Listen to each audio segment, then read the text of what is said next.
अध्याय 4 हमें कौन सी चीज पीछे ढकेल रही है। आने वाले कल की उपलब्धियों की राह में केवल एक बाधा है और वे हैं हमारे आज के संदेह। Franklin D Roosevelt. अगर हम कार ब्रेक लगाकर चलाएं तो क्या होगा? हमारी कार कभी पूरी रफ्तार नहीं पकड़ पाएगी क्योंकि ब्रेक रुकावट पैदा करेंगे। हमारी कार बेहद गर्म होकर बिगड़ जाएगी। अगर कार में ब्रेक डाउन नहीं हुआ तो रुकावट की वजह से इंजन पर दबाव पड़ेगा। अपनी मंजिल तक पहुंचने के लिए हमको दो में से किसी एक रास्ते को चुनना होगा। या तो हम एक्सीलरेटर और ज़ोर से दबाकर कार को नुकसान पहुंचाने का खतरा उठाएं या उसे तेज़ी से चलाने के लिए ब्रेक हटा लें। इस उदाहरण और हमारी ज़िंदगी के बीच काफ़ी समानता है। हम में से कई लोग ज़िंदगी की गाड़ी ब्रेक लगाकर चलाते हैं। ये ब्रेक क्या हैं? डर, टाल मटोल की आदत, आत्मसम्मान की कमी वगैरह ही ब्रेक हैं। यही चीज़ें हमें कामयाब नहीं होने देती। भावनाओं के इस ब्रेकों को सही नज़रिए, ऊंचे स्वाभिमान और जिम्मेदारियां कबूल करके हटाया जा सकता है। असफलता, श्रेष्ठता ना हासिल कर पाने के 20 कारण। जिंदगी एक 10 गियर वाली साइकिल की तरह है। हम में से ज़्यादा लोगों के पास ऐसे गियर हैं जिनका हम कभी इस्तेमाल नहीं करते। चार्ल्स सुलज। ऐसी 20 वजहें जो हमें असफल बना सकती हैं। इन वजहों को दूर कर हम अपनी सफलता के राह में बाधा बनने वाले ब्रेकों को हटा सकते हैं। नंबर 1 है खतरे उठाने से बचना। सफलता पाने के लिए सोच समझकर खतरे भी उठाने पड़ते हैं। खतरे उठाने का मतलब बेवकूफ़ी भरा जुआ खेलना और गैर जिम्मेदारी बरतना नहीं होता। कई लोग गैर जिम्मेदारीपूर्ण और ऊट पटांग कामों को करना भी खतरे उठाना मान लेते हैं। इस वजह से जब उन्हें बुरे नतीजे मिलते हैं तो वे अपनी किस्मत को दोष देते हैं। खतरे का मतलब अलग अलग इंसान के लिए अलग अलग हो सकता है और यह ट्रेनिंग का नतीजा भी होती है। पहाड़ पर चढ़ना किसी प्रशिक्षित व्यक्ति और किसी नए सीखने वाले दोनों के लिए खतरनाक हो सकता है, लेकिन प्रशिक्षित व्यक्ति के लिए इसे गैर जिम्मेदारी भरा खतरा नहीं माना जा सकता। जिम्मेदार ढंग से खतरे उठाने के लिए ज्ञान, प्रशिक्षण, ध्यानपूर्वक अध्ययन, आत्मविश्वास और काबिलियत की ज़रूरत होती है। खतरा सामने होने पर ये चीज़ें हमको उसका सामना करने की हिम्मत देती हैं। खतरा ना उठाने वाला आदमी कोई गलती भी नहीं करता, लेकिन कोशिश करके असफल होने से भी बड़ी गलती है। कई लोगों में फैसला ना ले पाने की आदत बन जाती है और यह छुआछूत बीमारी की तरफ फैलती है। ऐसे लोग फैसला ना ले पाने के कारण कई अवसरों से हाथ धो बैठते हैं। खतरे उठाइए पर जुआ मत खेलिए। खतरे उठाने वाले अपनी आंखें खुली करके आगे बढ़ते हैं, जबकि जुआ खेलने वाले अंधेरे में तीर चलाते हैं।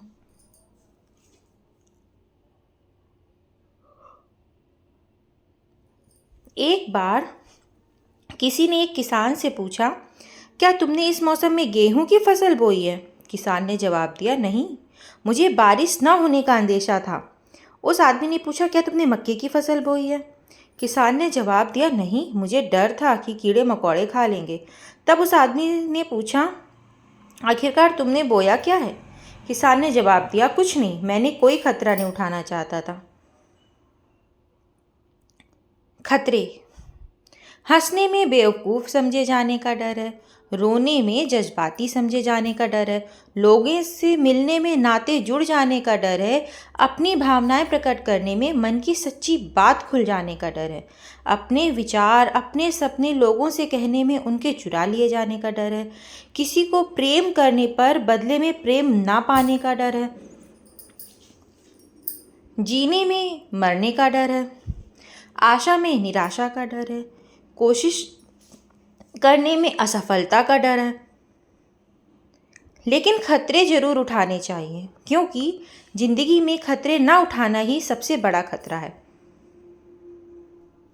जो शख्स खतरे नहीं उठाता वह ना तो कुछ करता है, ना कुछ कर पाता है और ना ही कुछ बनता है।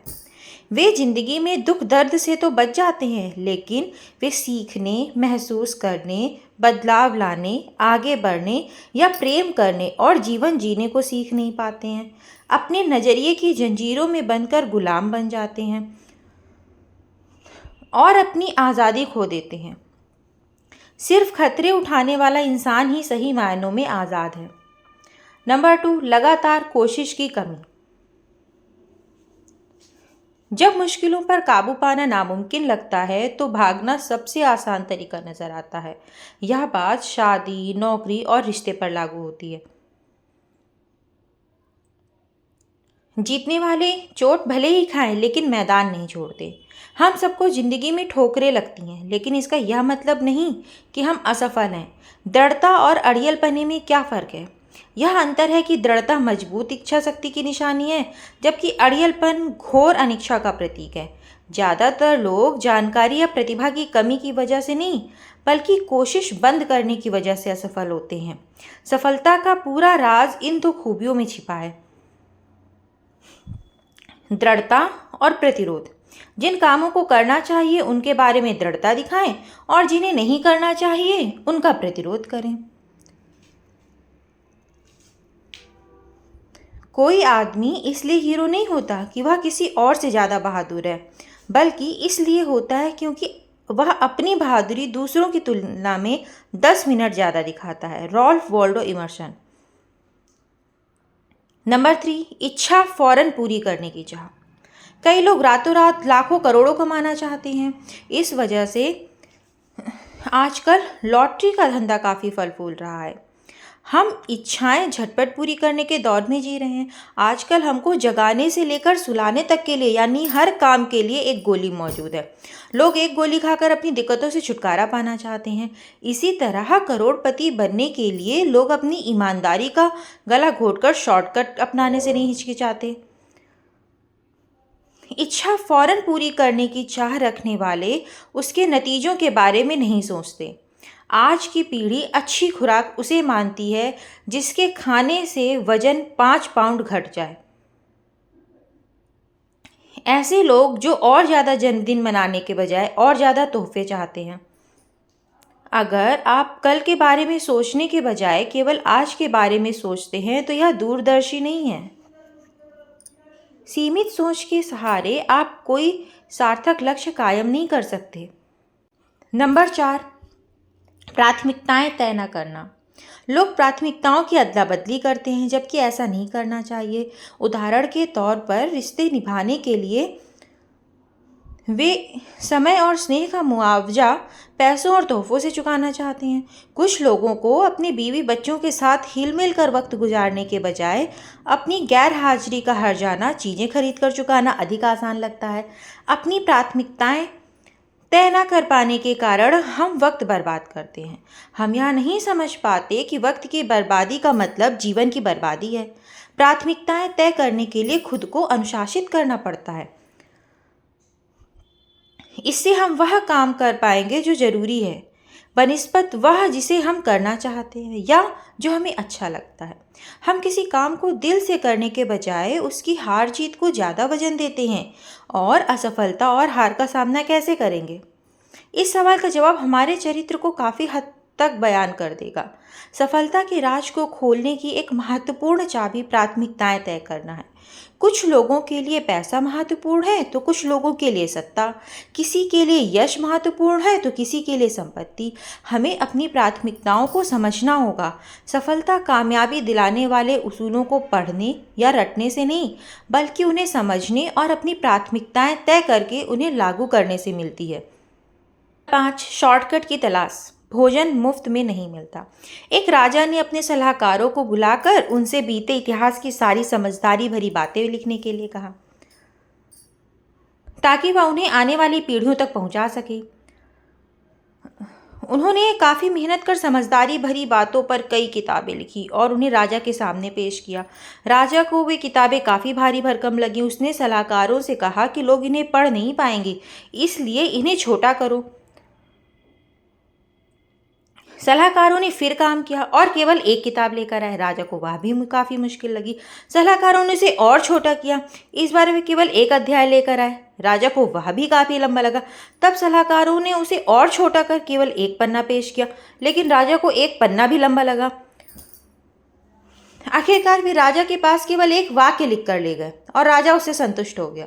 राजा ने कहा कि अगर उसे आने वाली पीढ़ियों तक समझदारी का केवल एक वाक्य पहुंचाना हो तो वह यह होगा, भोजन मुफ्त में नहीं मिलता। भोजन मुफ्त में नहीं मिलता का मतलब दरअसल यह है कि हम कुछ दिए बिना कुछ पा भी नहीं सकते। दूसरे लफ्ज़ों में कहें तो हम जो लगाते हैं बदले में वही पाते हैं। अगर हमने किसी योजना में ज़्यादा लागत नहीं लगाई है तो हमको ज़्यादा फ़ायदा भी नहीं होगा। बेशक हर समाज में ऐसे मुफ्तखोर भी होते हैं जो कुछ किए बिना ही पाने की उम्मीद लगाए रहते हैं। आसान रास्ता काफ़ी मुश्किल रास्ता साबित हो सकता है। The easier way may actually be the tougher. एक बार एक लार्क चिड़िया जंगल में गाना गा रही थी। तभी एक किसान उसके पास से कीड़ों से भरा एक संदूक लेकर गुजरा। लार्क चिड़िया ने उसे रोककर पूछा, तुम्हारे संदूक में क्या है और तुम कहाँ जा रहे हो? किसान ने जवाब दिया कि उस संदूक में कीड़े हैं और वह बाजार उन कीड़ों के बदले पंख खरीदने जा रहा है। लार्क ने कहा, पंख तो मेरे पास भी हैं, मैं अपना एक पंख तोड़कर तुम्हें दे दूंगी, इससे मुझे कीड़े नहीं तलाशने पड़ेंगे। किसान ने लार्क को कीड़े दे दिए और लार्क ने बदले में उसे अपना एक पंख तोड़कर दे दिया। रोज उसके बाद यही सिलसिला चलता रहा। एक दिन ऐसा भी आया, लार्क के पास देने के लिए कोई पंख भी नहीं बचा और वह उड़कर कीड़े तलाशने के लायक भी नहीं रही। वह भद्दी दिखने लगी और उसने गाना छोड़ दिया। जल्दी ही वह मर गई। यही बात हमारी ज़िंदगी के लिए भी सच है। कई बार हमें जो रास्ता आसान लगता है वही बाद में मुश्किल साबित होता है। इस कहानी का संदेश बहुत ही साफ है। लार्क को जो भोजन हासिल करने के लिए आसान तरीका लगा वही मुश्किल और नुकसानदेह तरीका साबित हुआ। हारने वाले नतीजे जल्दी हासिल करना चाहते हैं। अपने बगीचे से घास फूस की सफाई करने के दो तरीके हैं। आसान तरीका यह है कि घास काटने वाली मशीन का इस्तेमाल किया जाए। इससे बगीचे कुछ देर के लिए अच्छा दिखेगा, लेकिन यह समस्या का अस्थायी हल है। जल्दी ही घास फिर उगाएगी। दूसरा थोड़ा मुश्किल तरीका यह है कि घुटने के बल झुककर अपने हाथ से एक एक घास को जड़ से निकालें। यह तरीका समय देने वाला और तकलीफदेह है, लेकिन इसे अपनाने से घास लंबे समय तक नहीं उगेगी। पहला तरीका आसान लगता है, लेकिन उसे अपनाने से समस्या बनी रहती है। दूसरा तरीका उतना आसान नहीं है, लेकिन वह समस्या को जड़ से ख़त्म करता है। महत्वपूर्ण बात यह है कि समस्या को जड़ से मिटाया जाए। जिंदगी में हमारे नज़रिए के बारे में भी यही बात लागू होती है। कुछ लोग अपने अंदर की कड़वाहट और नाराज़गी का इजहार करते रहते हैं और यह नज़रिया उनकी ज़िंदगी में बार बार जाहिर होता रहता है। आज लोगों की समस्या यह है कि वे हर मसले का हल फ़ौरन चाहते हैं। वे हर चीज़ का समाधान 1 मिनट में चाहते हैं। तुरंत हासिल होने वाली कॉफ़ी की तरह वे फ़ौरन हासिल होने वाली खुशियाँ भी चाहते हैं, लेकिन ऐसा कोई फार्मूला नहीं है। इस तरह का नज़रिया बाद में निराशा को जन्म देता है। नंबर 6, स्वार्थ और लालच। स्वार्थी नज़रिया रखने वाले लोगों और संगठनों को पनपने का कोई हक नहीं है। वे दूसरों के हितों की परवाह किए बिना आगे बढ़ने की सोचते हैं। लालची आदमी हमेशा और अधिक पाने की चाह रखता है। ज़रूरतें पूरी की जा सकती हैं, लेकिन लालच नहीं। यह मन का कैंसर होती है। लालच रिश्तों को नष्ट कर देता है। लालच आत्मसम्मान की कमी की वजह से पैदा होता है। इसका अंत कहाँ है? एक लालची किसान से कहा गया कि वह दिन में जितनी ज़मीन पर चलेगा वह उसकी हो जाएगी, बशर्ते वह सूरज डूबने तक शुरू करने की जगह पर वापस लौट आए। ज़्यादा से ज़्यादा ज़मीन पाने के लिए वह किसान दूसरे दिन सूरज निकलने से पहले ही निकल गया और काफ़ी तेज़ी से चल रहा था, क्योंकि वह ज़्यादा से ज़्यादा ज़मीन हासिल करना चाहता था। थकने के बावजूद वह सारी दोपहर चलता रहा, क्योंकि वह ज़िंदगी में दौलत कमाने के लिए हासिल हुए उस मौके को गंवाना नहीं चाहता था। दिल ढलते वक्त उसे वह शर्त याद आई कि उसे सूरज डूबने से पहले शुरुआत की जगह पे पहुंचना है। अपनी लालच की वजह से वह उस जगह से काफ़ी दूर निकल आया था। वह वापस लौट पड़ा। सूरज डूबने का वक्त ज्यों-ज्यों करीब आता जा रहा था, वह उतनी ही तेज़ी से दौड़ता जा रहा था। वह बुरी तरह थककर हाँफने लगा, फिर भी बर्दाश्त से अधिक तेज़ी से दौड़ा। नतीजा यह हुआ कि वह डूबते-डूबते शुरुआत वाली जगह पर तो पहुंच गया, पर उसका दम निकल गया और वह मर गया। उसको दफना दिया गया और उसे दफन करने के लिए ज़मीन के बस एक छोटे से टुकड़े की ही ज़रूरत पड़ी। इस कहानी में काफ़ी सच्चाई और एक सबक छिपा है। इससे कोई फ़र्क नहीं पड़ता कि किसान अमीर था या गरीब, किसी भी लालची आदमी का ऐसा ही हश्र होता है। नंबर 7, दृढ़ विश्वास की कमी। जिन लोगों में दृढ़ विश्वास की कमी होती है, वे बीच का रास्ता अपनाते हैं। जरा अंदाज़ा लगाइए कि सड़क के बीच में चलने वालों का क्या हश्र होता है। लोग उन्हें कुचलते हुए आगे बढ़ जाते हैं। दृढ़ विश्वास न रखने वाले लोग किसी बात पर अड़ नहीं पाते। आत्मविश्वास और साहस की कमी की वजह से वे लोगों के साथ में बने रहने के लिए उनका साथ निभाते रहते हैं। वे उनकी सोबत यह जानते हुए भी कबूल कर लेते हैं कि वे गलत कर रहे हैं। कुछ लोग खुद को यह सोचकर बेहतर मानते हैं कि वे गलत काम का समर्थन नहीं करते, पर उनमें विरोध करने का साहस नहीं होता। किसी काम के गलत होने के एहसास के बावजूद उसका विरोध न करना, दरअसल उस काम का समर्थन करना ही है। सफलता पाने का एक अहम राज यह है कि किसी बात के विरोध में रहने के बजाय उस बात के समर्थन में रहो। इस तरह हम समस्या के नहीं बल्कि समाधान का हिस्सा बन जाते हैं। याद रखिए, किसी बात पर टिके रहने के लिए दृढ़ विश्वास की ज़रूरत होती है। दृढ़ विश्वास आस्था से उपजता है। कर्म के बिना आस्था एक भटकाव बन जाती है। आस्था चमत्कारों का इंतज़ार नहीं करती बल्कि चमत्कारों को जन्म देती है। अगर आप सोचते हैं कि आप कर सकते हैं या आप यह सोचते हैं कि आप नहीं कर सकते, तो आप दोनों तरह ही ठीक हैं। Henry Ford. हमारी ज़िंदगी में बुरे लम्हे आते हैं, हम सभी गिरकर चोट खाते हैं। ऐसे पल हम सभी की ज़िंदगी में आते हैं जब हमें खुद पर अविश्वास हो जाता है और हम खुद पर रहम दिखाने लगते हैं। असली बात यह है कि ऐसी भावनाओं से उभरकर अपनी आस्था को फिर कैसे कायम किया जाए। दुनिया में 3 तरह के लोग होते हैं। नंबर 1, कुछ लोग काम को अंजाम देते हैं। नंबर 2, कुछ लोग काम को अंजाम तक पहुंचते हुए देखते रहते हैं। नंबर 3, कुछ लोग अचरज करते हैं कि वह काम अंजाम तक कैसे पहुंचा। आप किस वर्ग में आते हैं?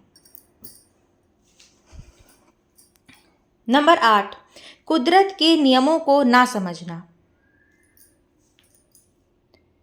फ्रैंकलिन के संकेत समझने से पहले भी बिजली कई बार चमकी थी। न्यूटन के संकेत समझने के पहले भी सेब उनके सर पर कई बार गिरा था। कुदरत हमेशा इशारा करती है या हमें बार बार इशारा करती है और एकाएक हम उसका इशारा समझ जाते हैं। Robert Frost. सफलता उसूलों का नाम है और ये उसूल कुदरत के हैं। बदलाव कुदरत का उसूल है। हम या तो आगे बढ़ रहे हैं या पीछे हट रहे हैं। हम या तो काम बना रहे हैं या काम बिगाड़ रहे हैं। स्थायी की कोई गुंजाइश नहीं होती। अगर हम किसी बीज को पेड़ बनने के लिए नहीं बोएंगे तो वह सड़ जाएगा। आप चाहें या ना चाहें, बदलाव तो होना ही है और होकर रहेगा। हर तरह की बदलाव का नतीजा होती है, पर ज़रूरी नहीं कि हर बदलाव की वजह से तरक्की हो। हमें बदलावों का जायज़ा लेना चाहिए और उन्हें तभी कबूल करना चाहिए जब वे वाजिब लगें। किसी चीज़ को जांचे बिना कबूल कर लेना आदमी के ढीला स्वभाव को दर्शाता है। ऐसा करना आत्मविश्वास और आत्मसम्मान की कमी को निशानी है। परंपरा के बारे में काफ़ी कुछ कहा जा सकता है। केवल तरक्की के लिए तरक्की करना एक तरह की कैंसरग्रस्त सोच है। यह चारों ओर फैल रही नकारात्मकता है। यह तरक्की नहीं, बर्बादी है। सही मायने में तरक्की के लिए उसका सकारात्मक होना जरूरी है। सफलता किस्मत से नहीं बल्कि कुछ नियमों का पालन करने से मिलती है। वजह और नतीजे का सिद्धांत। सफल होने के लिए हमें वजह और नतीजे के सिद्धांत और काम एवं नतीजे के रिश्ते को समझना होगा। हर नतीजे की कोई वजह होती है। वजह और नतीजे का सिद्धांत बोने और काटने के सिद्धांत जैसा ही है। बोने और काटने का सिद्धांत यह है, नंबर 1, हमें कुछ बोने की इच्छा होनी चाहिए। इच्छा शुरुआती बिंदु है। नंबर 2, हम जैसा बोएंगे वैसा ही काटेंगे। अगर हम आलू बोएंगे तो आलू की ही फसल काटेंगे, टमाटर की नहीं। नंबर 3, काटने से पहले हमको बोना पड़ेगा। पाने से पहले दीजिए। ईंधन डालने से पहले हम भट्टी में गर्मी देने की उम्मीद नहीं कर सकते। कुछ लोग हमेशा देने से पहले ही पानी की उम्मीद लगा बैठते हैं। नंबर 4, हम जब कोई बीज बोते हैं तो उससे कई गुना अधिक फसल काटते हैं। अगर हम सकारात्मक बीज बोएंगे तो हमारी सकारात्मकता की फसल कई गुना बढ़कर मिलेगी, और अगर हम नकारात्मक बीज बोएंगे तो हमको नकारात्मकता की फसल कई गुना बढ़कर मिलेगी। लोगों की प्रकृति के नियमों के विपरीत जाते देखना कोई असाधारण बात नहीं है। नंबर 5, किसान जानता है कि वह जिस दिन बीज बोता है उसी दिन फसल नहीं काट सकता। फसल तैयार होने में हमेशा कुछ वक्त लगता है। नंबर 6, हम कम बोएंगे तो कम काटेंगे, हम ज़्यादा बोएंगे तो ज़्यादा काटेंगे। यह भौतिक विज्ञान के नियम जैसा है। हर क्रिया की बराबर शक्ति की प्रतिक्रिया होती है। लोग अक्सर नतीजे बदलने की कोशिश करते हैं जबकि वजह बरकरार रहती है। हम अपने दिमाग को सकारात्मक विचारों की खुराक लगातार देते रहें, वरना नकारात्मकता खाली पड़ी जगह पर अपने आप काबिज हो जाएगी। जो बात जेम्स एलन ने अपनी किताब एज ए मैन थिंक्स में कही है, वही बात कई पुरानी कहानियों में भी कही जा चुकी है। इंसान का दिमाग बगीचे की तरह होता है। हम अच्छे बीज बोएंगे तो बगीचा भी अच्छा लगेगा। अगर हम कुछ नहीं बोएंगे तो भी कुछ न कुछ उगेगा ही, और वह जंगली घास फूस होगी। यह कुदरत का नियम है। हमारी ज़िंदगी का सच भी यही है।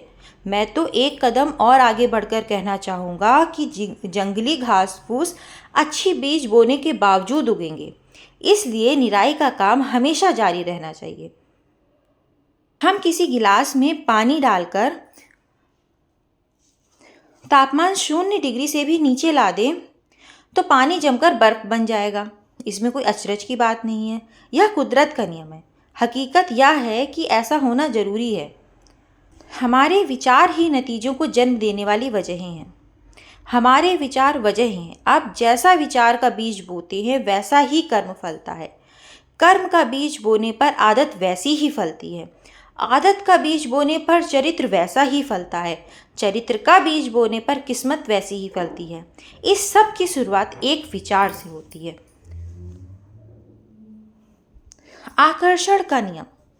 हम उन चीज़ों की ओर आकर्षित नहीं होते जिन्हें चाहते हैं, बल्कि उन चीज़ों की ओर आकर्षित होते हैं जो हमारे जैसी होती हैं। यह पुरानी कहावत बिल्कुल सच है कि चोर चोर मौसेरे भाई होते हैं। नकारात्मक सोच वाले लोग खतरनाक होते हैं। वे नकारात्मक सोच वाले दूसरे लोगों को अपनी ओर आकर्षित करते हैं, नकारात्मक ढंग से प्रतिक्रिया जाहिर करते हैं, बुरे से बुरे नतीजे की उम्मीद करते हैं और कभी मायूस नहीं होते हैं। क्या आपने गौर किया है कि सामाजिक समारोहों में सफल लोग दूसरे सफल लोगों को अपनी ओर आकर्षित कर लेते हैं, दूसरी ओर असफल लोग असफल लोगों को आकर्षित कर लेते हैं और एक दूसरे से सिर जोड़कर शिकवा शिकायतें करते हैं, कलपते हैं और बिलखते हैं।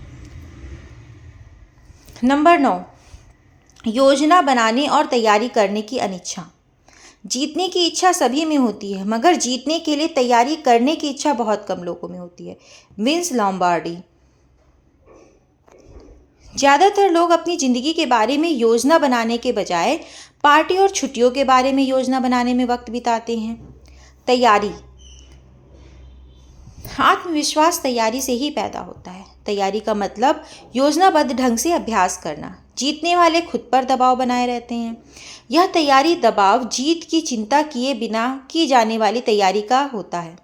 अगर हमारी तैयारी खराब है तो हमारा खेल भी खराब होगा, क्योंकि हम वैसे ही खेलते हैं जैसे हमारी तैयारी होती है। सफलता और असफलता के बीच उतना ही अंतर होता है जितना कि सही और लगभग सही के बीच होता है। जिस्म और दिमाग को पूरी तरह तैयार करने के लिए कुर्बानी और आत्मानुशासन की ज़रूरत होती है। सामान्य बना रहना काफ़ी आसान है, लेकिन सबसे बेहतर बनना काफ़ी मुश्किल है। इसलिए कोई ताज्जुब की बात नहीं है कि सामान्य लोग आसान रास्ता अपनाते हैं। किसी क्षेत्र में तैयारी दिलाने वाली बढ़त तैयारी से ही मिलती है। तैयारी बराबर मकसद प्लस उसूल प्लस योजना प्लस अभ्यास प्लस दृढ़ता प्लस धैर्य प्लस आत्मगौरव। Preparation equals to purpose plus principle plus planning plus practice plus perseverance plus patience plus pride. तैयारी से आत्मविश्वास उपजता है। तैयारी का मतलब यह होता है कि हम असफलता को सह तो लें पर उसे स्वीकार ना करें।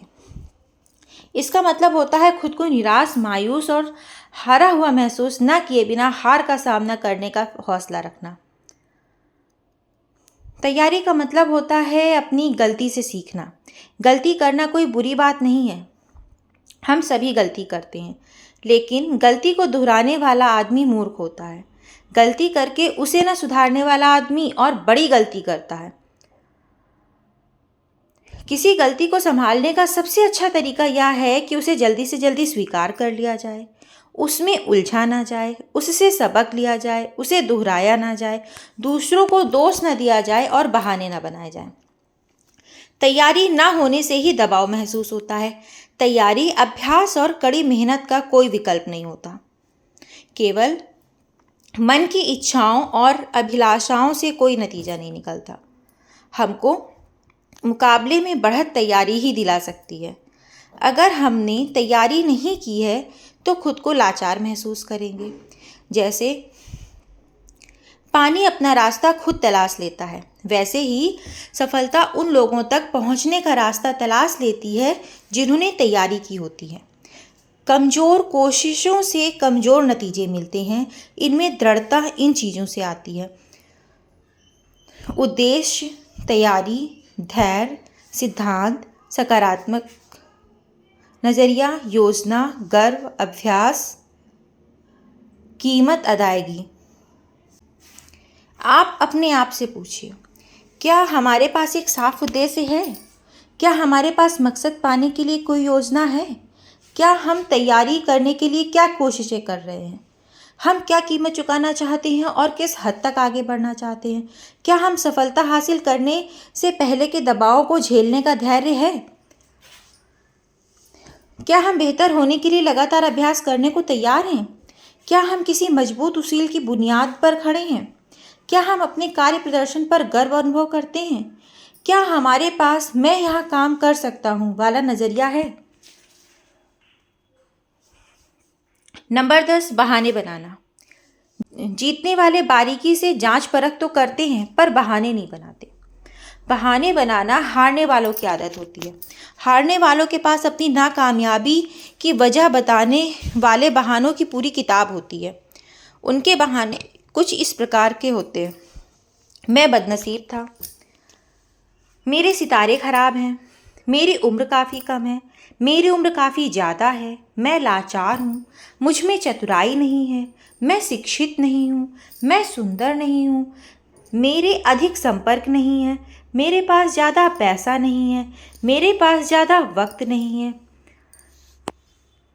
मेरी माली हालत ख़राब है, काश मुझे मौका मिला होता, काश मुझ पर परिवार की जिम्मेदारी नहीं होती, काश मैंने सोच समझकर शादी की होती। ऐसे बहानों की लिस्ट बढ़ती ही जाती है। किसी आदमी का सफल होना इन दो बातों पर निर्भर करता है: वजह और नतीजे। वजह पर कोई ध्यान नहीं देता और नतीजे मायने रखते हैं। हिंदुस्तान में बंदर कैसे पकड़े जाते हैं? बंदर पकड़ने वाले एक बक्से का इस्तेमाल करते हैं जिसमें ऊपर की ओर एक छेद होता है। बंदर उसमें से अपना हाथ बड़ी आसानी से बक्से में डाल सकता है। बक्से में मूंगफलियां भरी होती हैं। बंदर मूंगफलियां लेने के लिए बक्से में हाथ डालता है। मूंगफलियां लेते समय उसकी मुट्ठी बन जाती है। उसके बाद बंदर अपना हाथ बक्से से बाहर निकालना चाहता है, लेकिन जिस छेद के रास्ते वह खुला हुआ हाथ डालता है वह इतना बड़ा नहीं था कि उसमें से मुट्ठी बाहर निकल सके।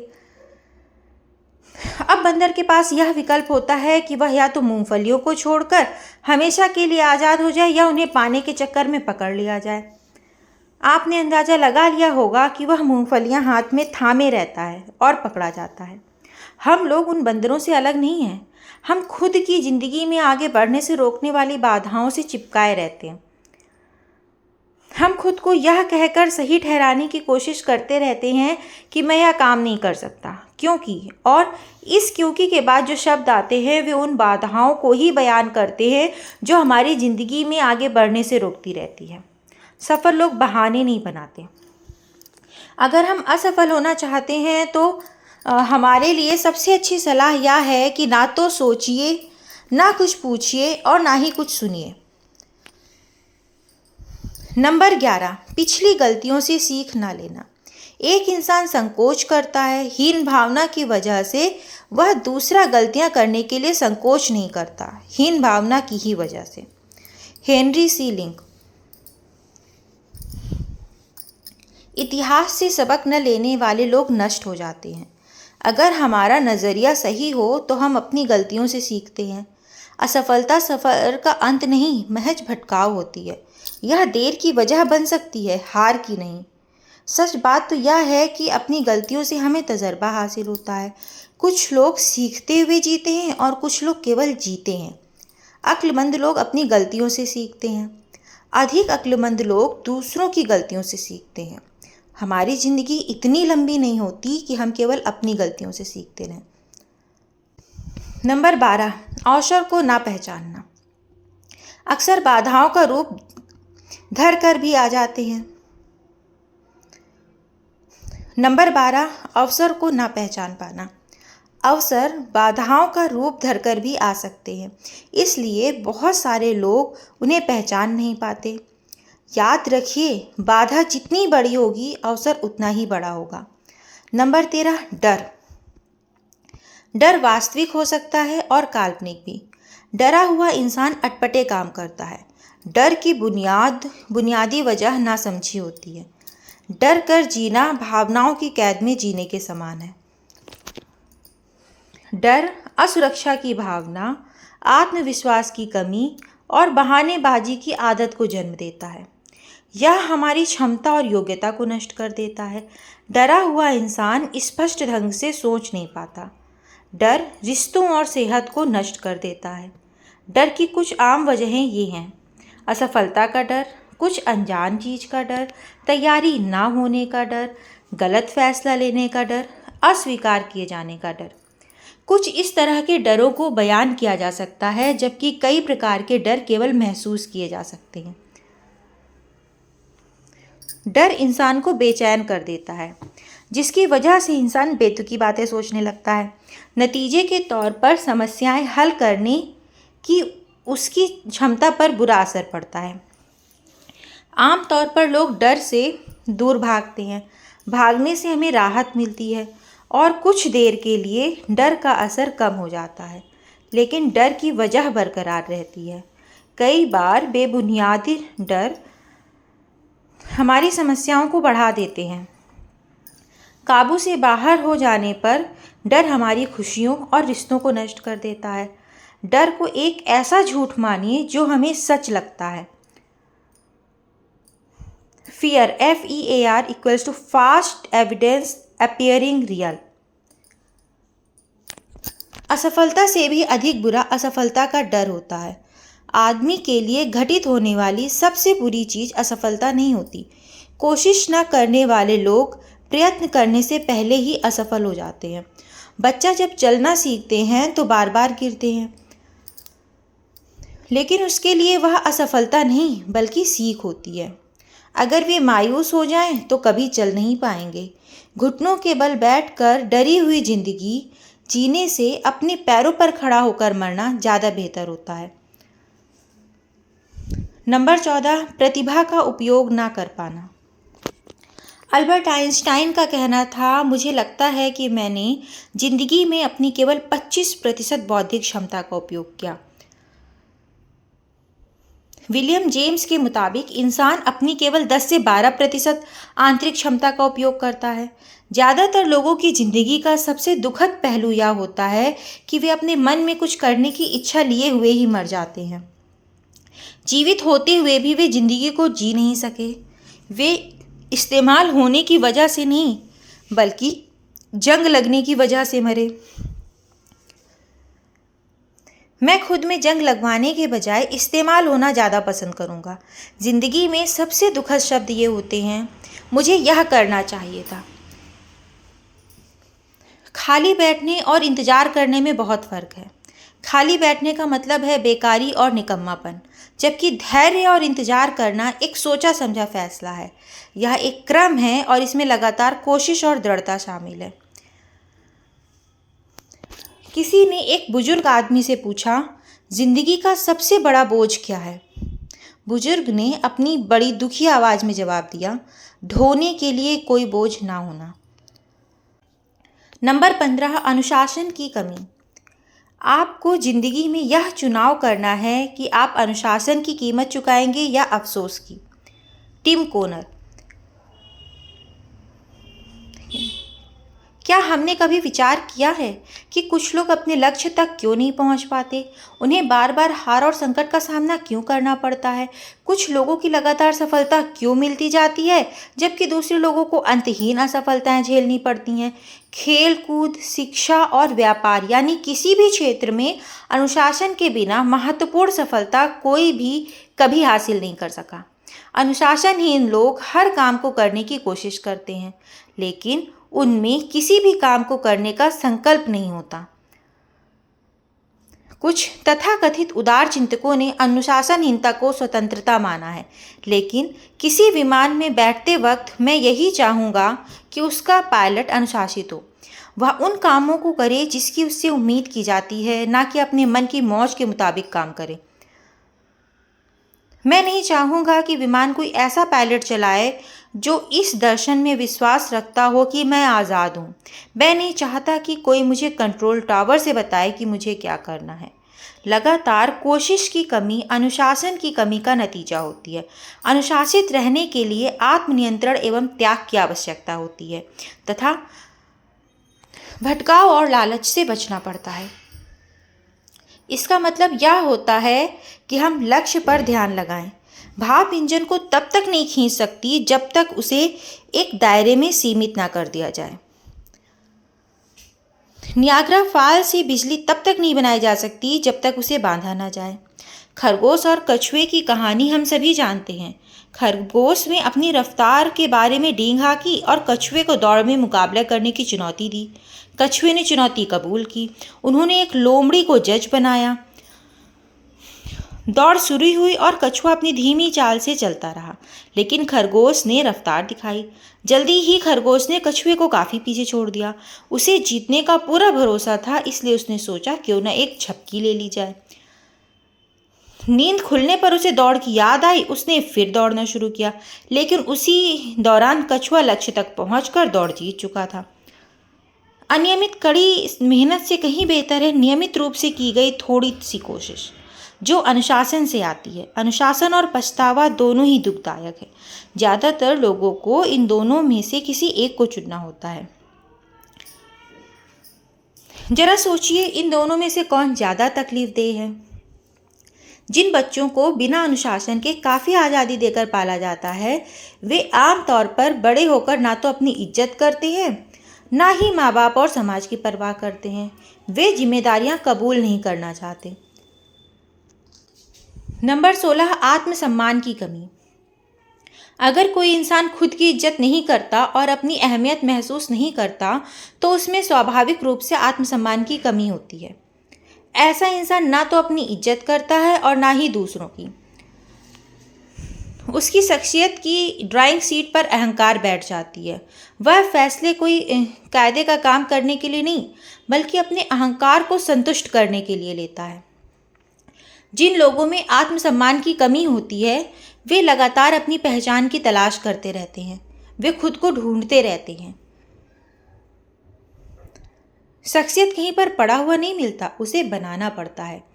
बहानेबाजी की आदत, निकम्मापन और आलसीपन आत्मसम्मान की कमी का ही नतीजा होते हैं।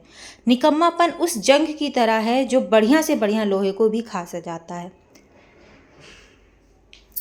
नंबर 17, ज्ञान की कमी। 60 साल पहले मैं सारी बातें जानता था, लेकिन अब मैं कुछ नहीं जानता।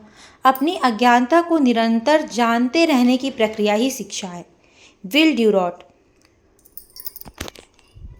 अपनी अज्ञानता के दायरों को जानना ही ज्ञान प्राप्ति की दिशा में पहला कदम है।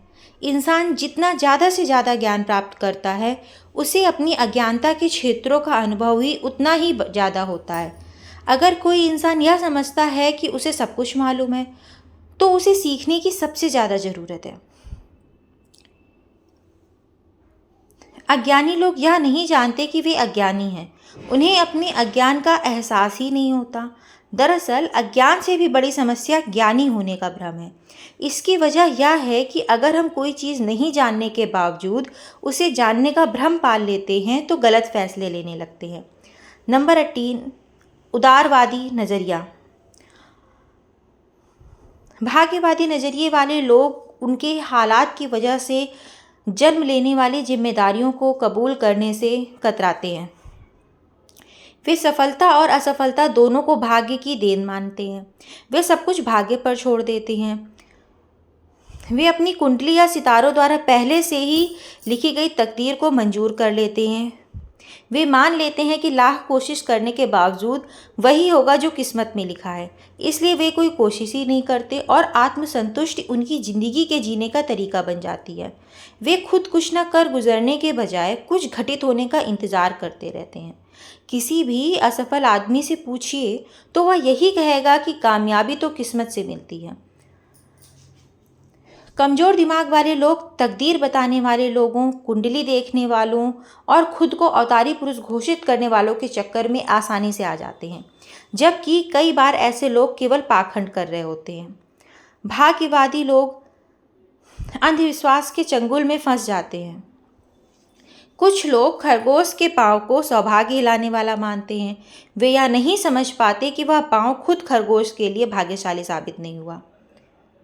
अगर हम असफल होना चाहते हैं तो भाग्य में विश्वास कीजिए, और सफल होना चाहते हैं तो वक्त और नतीजे के सिद्धांत पर विश्वास कीजिए। इस तरह हम अपनी किस्मत खुद बनाएंगे। सैमुअल गोल्डविन ने सच ही कहा है, मैं जितनी कड़ी मेहनत करता हूँ, भाग्य के उतने ही करीब पहुँचता जाता हूँ। कुछ लोग खुद को बदनसीब मानते हैं। इस तरह की सोच भाग्यवादी नज़रिए को जन्म देती है। कोई काम आधे मन से करने वाले लोग अक्सर ऐसी बातें करते हैं। मैं कोशिश करूँगा, देखता हूँ यह तरीका काम करता है या नहीं। मैं एक बार कोशिश करके देखूँगा। मेरे पास खोने के लिए कुछ नहीं है। मैंने वैसे भी ज़्यादा कोशिश नहीं की। अगर हम इस ढंग से सोचते हैं तो हमारा असफल होना निश्चित है, क्योंकि आप में दृढ़ता और समर्पण की कमी है। सोचने का यह ढंग साहस, प्रतिबद्धता और आत्मविश्वास की कमी दर्शाता है। कोई काम आधे मन से करने का मतलब नाकामयाबी की उम्मीद करना और उसे हासिल करना है। कामयाबी कोशिश से मिलती है। एक आदमी ने एक घोड़ा खरीदा और एक बड़ी सी तख्ती लगाकर उसे घुड़शाला में खड़ा कर दिया। तख्ती पर लिखा हुआ था, दुनिया का सबसे तेज दौड़ने वाला घोड़ा। घोड़े के मालिक ने ना तो घोड़े से अभ्यास करवाया, ना ही उसे चुस्त दुरुस्त रखने के लिए प्रशिक्षित किया। उसने घोड़े को एक रेस में दौड़ाया जिसमें वह आखिरी नंबर पर रहा। घोड़े के मालिक ने फौरन तख्ती बदल दी और घोड़े पर एक नई तख्ती लगा दी जिस पर लिखा था, घोड़े के लिए सबसे तेज दुनिया। लोग अपनी आलसीपन या जरूरी चीज़ों को ना करने की वजह से नाकामयाब होते हैं और फिर किस्मत को दोष देते हैं। नज़रिया, हिम्मत और सोच में गहराई के बिना जिंदगी एक अंधा तजर्बा है। तंग, सुस्त और कमज़ोर दिमाग वाले लोग हमेशा आसान और सबसे कम रुकावटों वाले रास्ते चुनते हैं। 15 सेकंड तक अपनी क्षमता प्रदर्शित करने के लिए खिलाड़ी 15 साल तक अभ्यास करते हैं। उनसे पूछिए कि क्या वे खुद किस्मती से जीतते हैं। किसी खिलाड़ी से पूछिए कड़े अभ्यास के बाद वे कैसा महसूस करता है। वह आपको बताएगा कि वह ऐसा महसूस करता है कि जैसे उसकी पूरी ताकत निचोड़ ली गई है। अगर वह ऐसा महसूस नहीं करता तो इसका यही मतलब होगा कि उसने अभ्यास में अपनी पूरी क्षमता नहीं लगाई। हारने वाले सोचते हैं कि ज़िंदगी ने उसके साथ नाइंसाफ़ी की है। वे केवल अपनी रुकावटों के बारे में सोचते हैं। वे यह नहीं सोचते कि जो इंसान पूरी तैयारी करके अच्छी तरह खेल रहा है उसे भी उन रुकावटों का सामना करना पड़ा है, पर उसने उन पर काबू पा लिया है। असफल और सफल व्यक्ति में यही फ़र्क है। जीतने वालों की तकलीफ़ बर्दाश्त करने की शक्ति बढ़ जाती है, क्योंकि उसकी मेहनत सिर्फ खेल में प्रदर्शन करने तक सीमित न रहकर उसके चरित्र को भी ऊंचा उठाती है। भाग्य उनकी मदद करता है जो अपनी मदद खुद करते हैं। एक कस्बे में बाढ़ आई। एक आदमी के सिवा वहाँ रहने वाला हर आदमी किसी सुरक्षित स्थान पर जा रहा था। जिस आदमी ने अपनी जगह नहीं छोड़ी, उसका कहना था, मुझे विश्वास है कि भगवान मेरी रक्षा करेगा। पानी का स्तर बढ़ने पर उसे बचाने के लिए एक जीप आई, पर उस आदमी ने यह कहकर जाने से इनकार कर दिया, मुझे विश्वास है भगवान मेरी रक्षा करेगा। पानी का स्तर और बढ़ने पर वह अपने मकान की दूसरी मंजिल पर चला गया। तब भी उसकी मदद करने के लिए एक नाव आई। उस आदमी ने उसके साथ भी यही किया। यह कहकर उसने जाने से इनकार कर दिया, मुझे इस विश्वास है भगवान मेरी रक्षा करेगा। पानी का स्तर बढ़ता चला गया। वह आदमी अपने मकान की छत पर चला गया। उसकी मदद के लिए एक हेलीकॉप्टर आया, लेकिन उस आदमी ने फिर वही बात दोहराई, मुझे विश्वास है कि भगवान मेरी रक्षा करेगा। आखिरकार वह डूबकर मर गया। भगवान के पास पहुंचने पर उसने गुस्से भरे लहजे में सवाल किया, मुझे आप पर पूरा विश्वास था, फिर आपने मेरी प्रार्थनाओं को अनसुना कर मुझे डूबने क्यों दिया? भगवान ने जवाब दिया, तुम क्या सोचते हो, तुम्हारे पास जीप, नाव और हेलीकॉप्टर किसने भेजा था? भाग्यवादी नज़रिए से उबरने का केवल एक ही तरीका होता है कि हम जिम्मेदारियां कबूल करें और किस्मत पर यकीन करने के बजाय वजह और नतीजे के सिद्धांत पर विश्वास करें। ज़िंदगी में कोई लक्ष्य, इंतज़ार, चाहत और अचंभित होकर सोच विचार करते रहने से नहीं, बल्कि काम, तैयारी और योजना से हासिल होता है। किस्मत लायक लोगों पर मेहरबान होते हैं।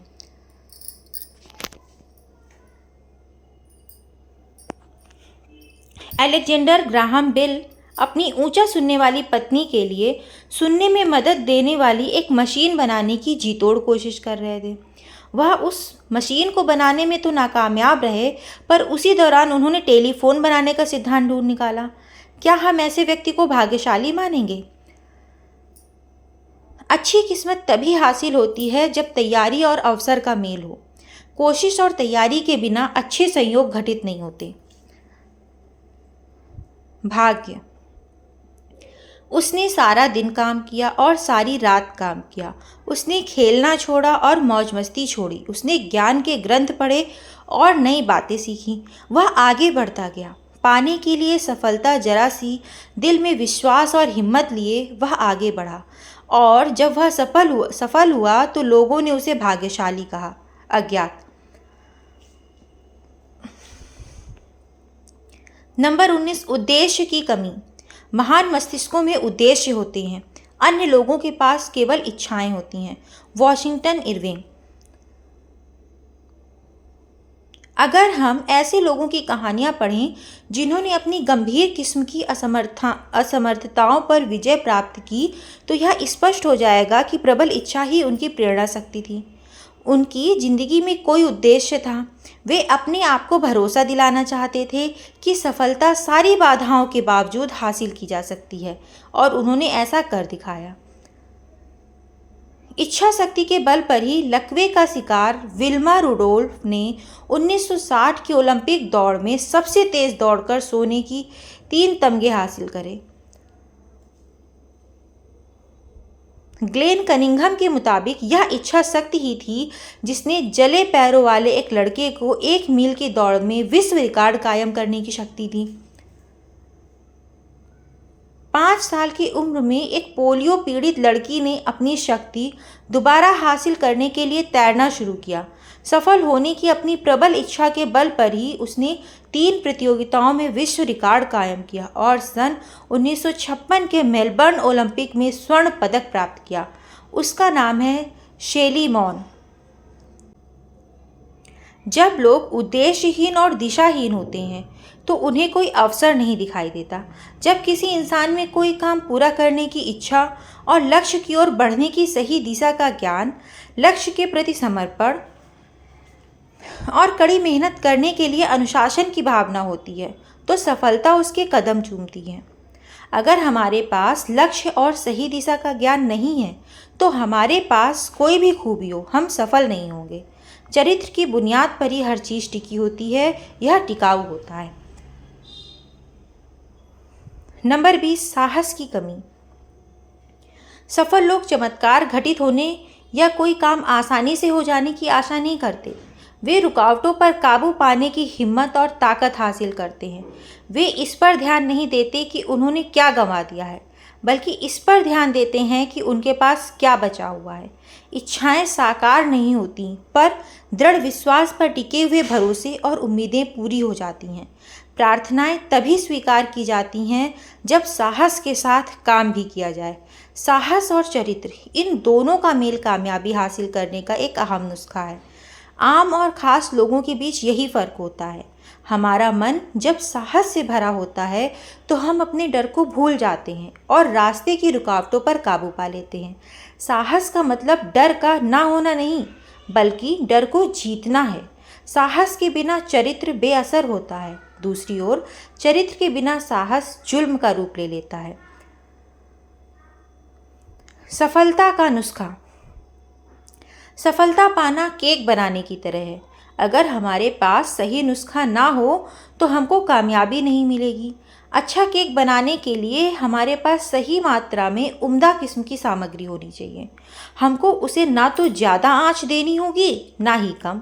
अगर हमारे पास सही नुस्खा हो तो अभ्यास और कभी कभार होने वाली गलतियों से मिलने वाली सीख की मदद से यह काम आसान हो जाता है। अब नुस्खा हमारे पास है, हम इसका इस्तेमाल करेंगे या नहीं यह हमको तय करना है। हासिल करने के लिए कुछ सबक। सफलता हासिल करने के लिए कुछ सबक। हारने के लिए नहीं बल्कि जीतने के लिए खेलें। दूसरों की गलतियों से सीखें। ऊंचे चरित्र वाले लोगों के संबंध में रहें। जितना पाते हैं उससे अधिक दें। बिना कुछ दिए कुछ पाने की उम्मीद ना रखें। हमेशा दूर की सोचें। अपने मजबूत पहलुओं को जानें और उनकी बुनियाद पर अपना विकास करें। फैसला लेते समय हमेशा हालात की व्यापक तस्वीर को ध्यान में रखें। अपनी सच्चाई के साथ कभी समझौता ना करें।